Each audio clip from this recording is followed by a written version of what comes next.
आज के कार्यक्रम की अध्यक्षता कर रहे अखिल भारतीय अग्रवाल परिचय सम्मेलन के राष्ट्रीय अध्यक्ष भाई राजेश हैरन साहब, मंच पर उपस्थित वैश्य फाउंडेशन के संस्थापक अध्यक्ष मुकेश अग्रवाल जी, आदरणीय सरावगी जी, सिंगल साहब, शैलेश मेरा छोटा भाई है, गोयल साहब, रवि गर्ग साहब, ललित जी, आदरणीय मुकेश सिंगल साहब और सभी मेरे अग्रज बोल सकता हूं क्योंकि मैं भी आपकी की श्रेणी में शामिल हो जाऊंगा। 6 वर्ष का समय बचा है तो आपकी श्रेणी में मुझे शामिल होना है। और मेरी प्रिय बहनें,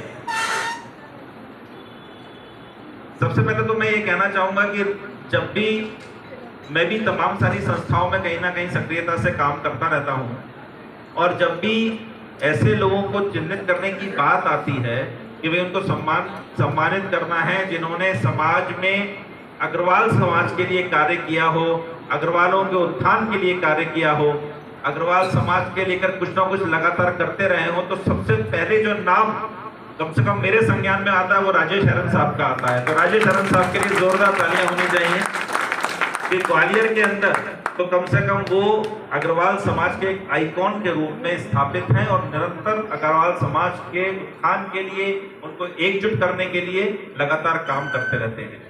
आज उन्होंने ये जो प्रयास किया है अपने ट्राइड भाइयों का सम्मान करने का, ये बेहद शानदार प्रयास है। शानदार प्रयास क्यों है? एक तो क्या है कि सम्मानित करने के लिए इनसे अच्छा कोई नहीं, क्योंकि इन्होंने मध्य प्रदेश सरकार हो चाहे वो केंद्र सरकार हो, पूरी ड्यूटी की, अपने परिवार के साथ तारतम्य बैठाया, क्योंकि मैं जानता हूं कि कितना मुश्किल होता है एक 25, 30, 35 वर्ष की नौकरी कर लेना और उसमें परिवार के साथ तारतम्य बनाए रखना और सारे समाज के कार्य भी करते रहना, ये बड़ा मुश्किल काम है। और फिर उसको पूर्ण करने के बाद मैं हमेशा ये बोलता हूं कि ज्यों की त्यों धर दीनी चदरिया, वो भी बड़ा मुश्किल काम है, क्योंकि कहीं ना कहीं कुछ ना कुछ दाग लगे रहने की संभावना हमेशा रह जाती है। आप वो लोग हैं जिन्होंने ज्यों की त्यों धर दीनी और उसके बाद समाज के लिए काम कर रहे हैं। मैं चाहता हूं आप सब लोग अपने लिए भी और हम सब आपके लिए एक जोरदार तालियां हमें होनी चाहिए। जैसा मुकेश भाई ने बताया कि आप में से बहुत सारे लोग ऐसे हैं जो निरंतर समाज के लिए कार्य कर रहे हैं, निरंतर लगे हुए हैं।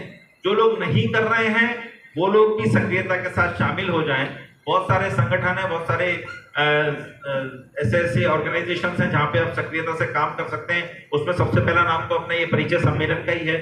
जैसा अभी मुकेश भाई साहब बता रहे थे कि हर महीने भर में 15 दिन में कुछ ना कुछ कार्यक्रम होता ही रहता है, तो आप उसमें शामिल हों।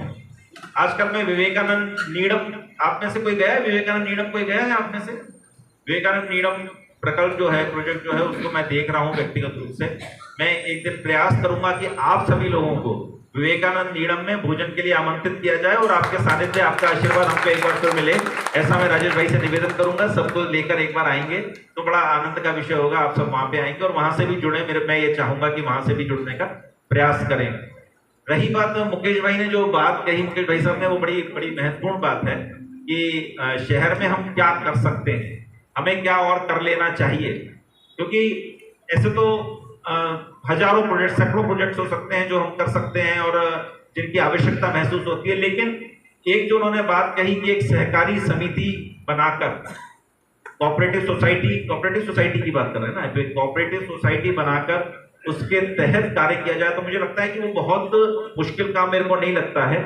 और मैं मुकेश भाई साहब को इस मंच से ये विश्वास दिलाता हूँ कि उसमें मेरी जहां भी सहयोग की आवश्यकता हो, मैं उसमें सहयोग देने के लिए तैयार हूं और एक श्री महाराजा अग्रसेन के नाम से एक कोऑपरेटिव सोसाइटी का गठन कर लिया जाए और उसमें हम सभी लोग, अब बहुत बड़ा एक ग्रुप है हम सबका, वो भी सब सहयोग करने के लिए तैयार हो जाएंगे, तत्पर रहेंगे ऐसा कोई कार्य करने के लिए। जहां तक और बड़े कोई प्रकल्प की बात है या कि कोई बड़ी धर्मशाला का निर्माण करना है, किसी बड़े हॉस्पिटल का निर्माण करना है, तो वो एक बड़े जुनून का विषय होता है, एक बड़ा प्रकल्प है। तो उसके लिए हमें एक तय करना पड़ेगा कि हम क्या कर सकते हैं, कैसे कर सकते हैं। एक समिति बनाकर, इतने सारे लोग तय नहीं कर सकते वो कोई भी चीज, 2, 3, 4 लोगों की, 5 लोगों की समिति बनाकर उस पर काम शुरू किया जाए तो हम ऐसे कोई बड़े प्रकल्प पे भी पहुंच सकते हैं।